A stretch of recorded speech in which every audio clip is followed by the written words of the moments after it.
Good morning, Splatoon fans. It's Monday again, and you know exactly what that means. Especially since we got a new season, fresh season 2024, coming out March the 1st. We're getting very close to that point. And it seems today, new weapons have been revealed that weren't shown in the Splatoon 3 2024 fresh season trailer. So I'm going to show you guys that today. There's also a bunch of other stuff that's been also shown today. And I'd also like to mention, it's side order week. So we're going to be able to play that this Thursday. And I hope you guys are all excited because it is a lot of fun. So if you guys are looking for side order, make sure to like the video and also subscribe to the channel if you have not already. With that being said, let's take a look at these new weapons that we did not expect to come into this game. And first things first, we are starting with this weapon, the Gluger Deco, or for some reason it has a different name, 525, I'm not too sure. But previously in Splatoon 2, this was called as the Gluger Deco. It's the exact same colors, exact same look, so I'm just gonna assume it's that as well. And this particular Gluger Dually actually comes with point sensor and triple Zuka or tri-Zuka, however you want to call it. Now, my opinions of this weapon so far, it is basically the exact same kit as the Neo Slosher Machine. And we know how the Slosher Machine goes. Slosher Machine in Splatoon 3 is a very, very strong weapon, just a strong main weapon in general. And point sensor tri-Zuka is actually a really good combination. Point sensor your foes, tri-Zuka them right after, or just point sensor people just on the base of, I want to know where you are, so it's a lot easier to actually capitalize on taking you out. So the thing is about the Gluger Dualies, which is a kind of an unfortunate case, if I'm talking strictly for competitive, the Gluger Dualies as a main weapon is just basically outclassed as a main weapon by several different weapons in the game, like Squeezer, even Splattershot Pro, honestly, 52 gal, 96 gal, anything basically with like relative range that is close to this weapon, it basically gets outclassed, as you say. And it's not that the weapon is just not strong enough, because the weapon does actually do some pretty good damage,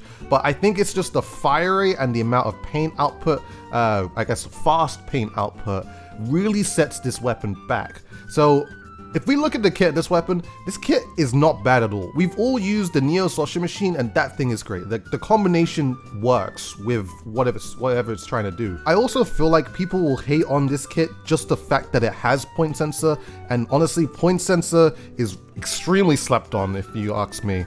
Mainly because the point of a point sensor, no pun intended, but the point of a point sensor is basically to throw it out and basically lock onto your targets or locate where your target's at.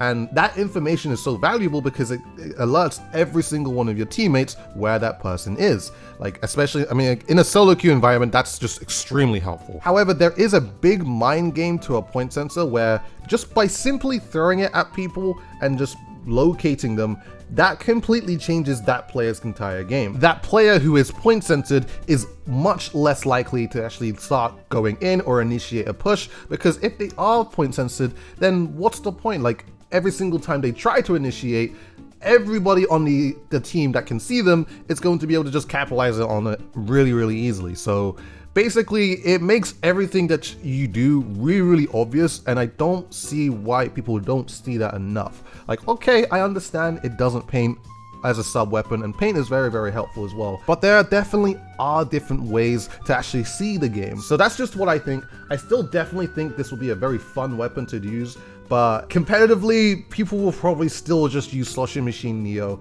But I don't see why people want to pick this up as well, because in general, it would just be fun to use. So that's just one weapon that we've seen so far. If we scroll down, we get the Nautilus 79. Now, this weapon's actually really cool, and I know for a fact people are going to just be like, I hate this weapon already because the kit has triple splashdown, I don't like it. Now, I'm just going to give you guys my thought process of what I think of this weapon, because also just to mention the sub weapon, it has Suction Bomb. So Suction Bomb, triple splashdown, Nautilus 79. Now, compared to the other Nautilus in the game, the Nautilus 47, I believe, this weapon is just going to paint so much more, and I can see that this specific Nautilus is going to be more likely to play up front. You're going to have to be pretty specific on the build that you might want to run to actually really make this work. Probably you're going to want to have to run comeback on this thing and also quick respawn. And I feel like the way you're going to have to play with this weapon is, like I said, very up front. and it's going to be something that's going to paint pretty aggressively in the front, and whenever it does get triple splashdown, you can kind of just pop it, and it's not gonna matter when you die. Like, even, like, I don't know where the hate for triple splashdown is coming from, to be very honest, but triple splashdown is way better. It was miles better than the splashdown in Splatoon 2. The thing is that if you do triple splashdown, at least there is something still happening with that special. Like, at least you're still getting paint on the floor, and you also might get lucky enough to actually get another splat just for free, which is why I think this specific Nautilus is going to be very, very zombie-like. You pair this with a tacticooler, it's going to be even more zombie-like. You're basically going to be fighting a main weapon that's going to be super selfish of just pushing up ahead, using its range, using the fire rate, using the paint output that you can also bring to the front lines of stuff. And then it's just going to be triple splashdowning, which is just going to put so much more ink on the floor.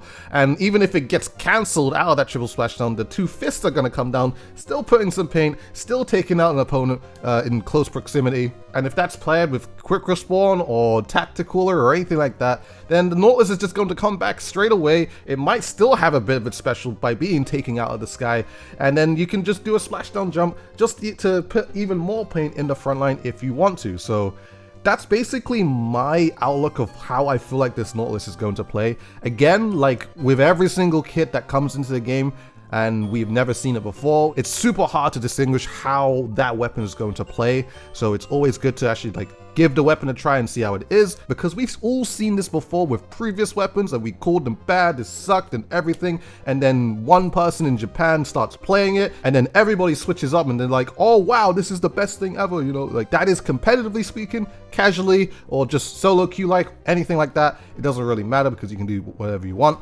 But competitively speaking, I am just getting my thoughts out, and I think everyone needs to shut up. Now, this is also very surprising because this is something that's very, very new that we have not seen before in a previous Splatoon, Splatoon 3 Springfest, which is basically another Splatfest. Now, the timing window of when this will happen is pretty much, we're unsure. We don't know when this will happen, but of course, you know, we've had Frosty Fest, we've had Spooky Fest, and now there is a special Springfest, so you know, everything looks very spring-like, and you know, it's got some pretty cool colors and all that type of stuff. So yeah, new aesthetics for Splatoon, looking forward to that. But speaking on Splatfest, scroll down again and we actually get to look a little bit on the new Fizz Bang event that happens during a Splatfest. So that's very, very cool. So basically with Fizz Bang, what it seems like is that when you take out an opponent, like if I was actually to scroll back, because that's actually a good example. With Fizz Bang, when you take out an opponent, it basically gives you two Fizz Bangers. I don't know the specific name of them, but pretty much just like a burst bomb, or a burst bomb that can blow up within the sky, or a cookable burst bomb, however you even want to call it, to be honest. But it's very, very interesting. I think this is just going to be a lot of fun just to mess around with, and just like, you know, just an extra thing to have in Turf War. So I really, really like this, especially for it being within Splatfest too. Like, it just brings a whole new element to it. So I also would like to mention, because some people are thinking, oh my god, all right, if content updates stop during August or September, somewhere around there, I think that would be like the last one where we actually get weapons and maps and all that type of stuff. Just to note, they wouldn't be adding Fizz Bangs for like 4 Splatfests. Just to remember, like, they will be still doing Splatfests after the fact that general content has stopped. But yeah, basically what I'm trying to say is that they're still going to probably support the game however they need, or with patch updates and all that type of stuff. So that will still happen. But so yeah, I'm really looking forward to that, and I'm assuming Fizz Bang will be played within the first Springfest. So let's get ready for that one. And those were the weapons that weren't shown in the Fresh Season 2024 trailer. Now, honestly, there's a lot to say. I mean, from the past like few days, it's been a little bit unbearable if you've been on this Twitter space for Splatoon. And I just want to say this at the end of this video, because I really feel like it needs to be addressed. We all just need to calm down, because I feel like a lot of people have been writing things off, especially in terms of weapon kits, without even trying it.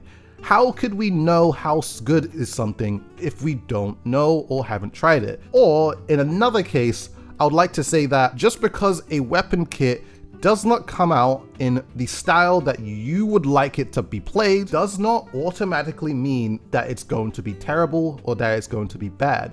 Like, I mean, speaking on like something like the Dreadringer or something like that, in my eyes, I see that as a completely different style of play. It might not be the most competitively viable, however, we do not know that. I think it's healthier if we look at things more optimistically. Obviously, I can't speak for everyone, but I personally feel like our approach to things need to be different. Like, unfortunately, not everything can get burst bomb, not everything can get a splat bomb, and that will automatically make it good. But I personally think our approach to things need to be different, and we need to be more level-headed about it. So just wanted to say that that's at the end of the video. Like, if there is a specific weapon that you feel like that is going to be good, or you feel like you can actually use it in some different way, then that's good on you. You should definitely be very happy about that, and I hope that you can push it in a certain way to actually make it work for you. So just basically, everyone slow down. I hope you guys enjoyed this video. What did you guys think of the new kits?